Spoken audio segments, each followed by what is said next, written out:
Hello बच्चों, let's read the question. If the mass of a sun were 10 times smaller, हम sun के मास को कितना 10 टाइम्स क्या कर दें smaller, and the universal gravitation constant that means capital G were 10 times larger in magnitude. 10 times क्या कर दिया जाए, लार्जर कर दिया जाए किसको, कैपिटल जी को।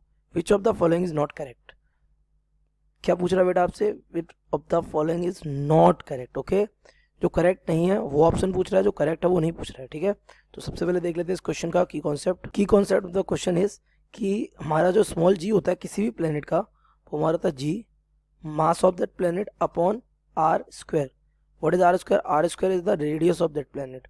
तो क्वेश्चन हमसे ये कह रहा है बेटा, अगर हम अपने ग्रेविटेशन कांस्टेंट को 10 टाइम्स इंक्रीज कर दें, तो ऑब्वियसली अगर हम 10 टाइम्स इंक्रीज करेंगे तो जी की वैल्यू क्या हो जानी है, इंक्रीज। तो अगर जी की वैल्यू इंक्रीज होगी तो स्मॉल जी जो कि हमारा एक्सेलरेशन ड्यू टू ग्रेविटी है, ये भी क्या हो जाएगा, इंक्रीज हो जाएगा। ओके, तो स्मॉल जी इंक्रीज होगा तो कितने चेंजेस आएंगे, तो देख लेते हैं हम ऑप्शंस को एक एक करके।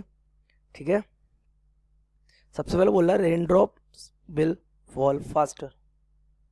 First option is saying rain drop is fall will fall faster. तो आपको पता है स्मॉल जी की वैल्यू क्या होनी है, इंक्रीज। स्मॉल जी की वैल्यू क्या हो जाएगी बेटा, इंक्रीज हो जाएगी।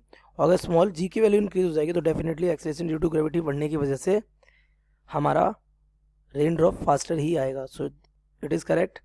Walking on the ground would become more difficult, obviously, क्योंकि हम जब वॉक करते हैं बेटा तो अपने फुट को ग्राउंड से ऊपर की तरफ उठाते हैं, और अगर ऊपर उठाओगे तो अगर आपका जी वहाँ का जी ज़्यादा होगा तो आपका वेट ज़्यादा हो जाएगा, तो आपको पैर उठाने में क्या होगी, डिफिकल्टी होगी। That means this is also the correct answer. The time period of the simple pendulum on earth would decrease. Time period of a simple pendulum you know is given by 2 pi in root L upon G. तो आपको साफ दिख रहा है, अगर capital small जी की value बढ़ेगी तो कैपिटल डी टाइम पीरियड क्या हो जाएगा, डिक्रीज हो जाएगा। Okay, decrease. ओके, तो ये डिक्रीज हो जाना है, तो ये भी करेक्ट है। But fourth option is small g on the earth will not change.